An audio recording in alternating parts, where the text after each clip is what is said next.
So let's start. I'm Marian, Brighter AI, and who's Brighter AI actually? Founded in 2017, hottest European startup, most relevant ADAS technology, German Innovation Award, and very happy to have quite significant client. But how did we get here? Well, we're moving in two mega trends. Public image data on one hand, and on the other hand, AI to utilize millions of new business applications to use on video data. And one of it is public camera data, right? Using data that is being captured with AI to understand customers, to understand where they look, have an in-depth understanding actually of the individual one, of their emotion, of their attributes, of everything of this person, and even understand with whom they're with, how long they stay, and, well, somebody said we're doing privacy, so maybe there's something else along these lines. So this person actually, he didn't consent to anything, right? There's no cookie accept button in public. And you could say he's anonymous within the crowd. Well, with new tools such as PimEyes, you can actually find this person with a matter of seconds and understand his private as well as professional life, and anywhere where he was ever captured with his name or not, it doesn't matter. So the fundamental problem is your face is an access code to your identity. However, you cannot change it. So the GDPR actually, so I think I was here, right? So the GDPR actually addresses this issue, and they published and understood a regulation that with mass data, privacy risk occurs, and the breaches reflect this as well. So how to get around this, how to get compliant, how to remove this facial fingerprint? Well, we developed deep natural anonymization, a technology that actually allows, oh, the video is not playing, sorry, that actually allows video data to be compliant. It extracts faces and license plates, generates artificial overlays. So this identity fingerprint that you see is removed, but the data stays natural, which means all these business applications can actually drive and being used. So the same kind of appearance, the same kind of naturalness, usage for AI and deep learning, but compliant. We do this for industrial data with a high quality approach for faces and license plates, and we are providing this as a go-to-market with a SaaS solution, so an API for public use in a cloud or on-premise, and the data gets to us, anonymized, and back to the client for analytics. A bit about the business model and further going into the go-to-market SaaS solution with annual license subscription, front up, set up volumes, upfront payments, and then in the end we have a direct enterprise sales approach, and the rest of the world we approach with partners. And yes, an average contract value of 76,000 euro ARR. We are also the only value-preserving anonymization solution that is actually certified. And what this enables us to truly bring together data privacy on one hand, and on the other hand, AI and applications together, and really make Europe a space where data privacy is a part of the value, but doesn't limit business applications. And this is for more than just public camera data, but also think about automotives that collect vast amount of data for autonomous driving and do need to understand, did the person see the vehicle? So natural normalization is the key. You have smart city cameras, huge market, existing cameras to be used for AI and analytics. And you remember this slide? This was 2018. This is 2023. Privacy is a worldwide thing. It's not just Europe, and Gartner predicts this to further extend.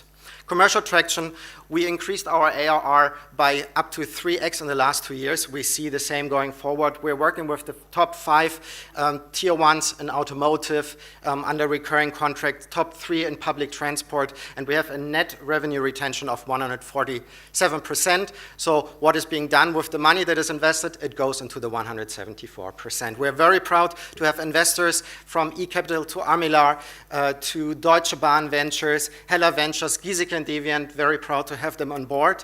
And this is Brighter AI, and we protect every identity in public. Thank you so much.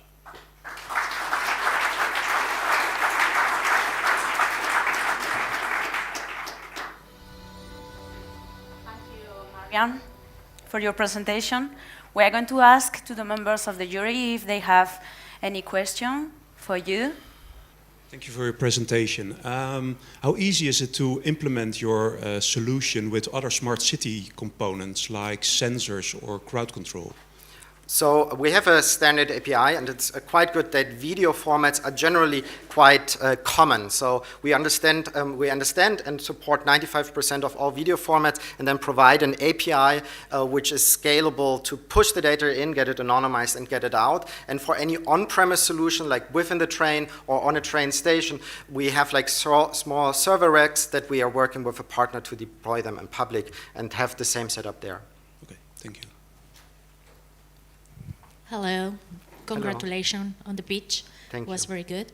I want to ask you a little bit more about the team and what's your roadmap for the next 12, 24 months in the company? Mm-hmm. So we're 43 people in the company right now. I'm extremely happy about the team that we're founded with. Right in the initial phase, this was the most important part. Patrick, our CTO, founded an autonomous driving group before our COO working for bigger corporates from Telecom to Vodafone, driving the European business there. Happy to go more deeper into backroom pitches, but essentially the team is not just the founders anymore, but it's also the middle management. It's now the head of sales. It's the entire team, the R&D department that bring the company alive. So it's not just the founders anymore. And the roadmap, we're growing. We're growing tremendously over the last 18 months, and we continue doing so. So as said, the rest of the world we're covering with partner businesses, but now we're extending to see if we're also doing direct sales in North America. We're seeing there the first competition. We're being ahead in Europe with privacy technology, which we are really proud. But this is one region, as well as Asia. Japan is very strong with data privacy, and also having there the first contracts. Yeah, quick question. What would you say is the window of opportunity for you in terms of the competition catching up? For our competitive edge? Yeah, how long do you think it may take for your competition to catch up? So what is your window there?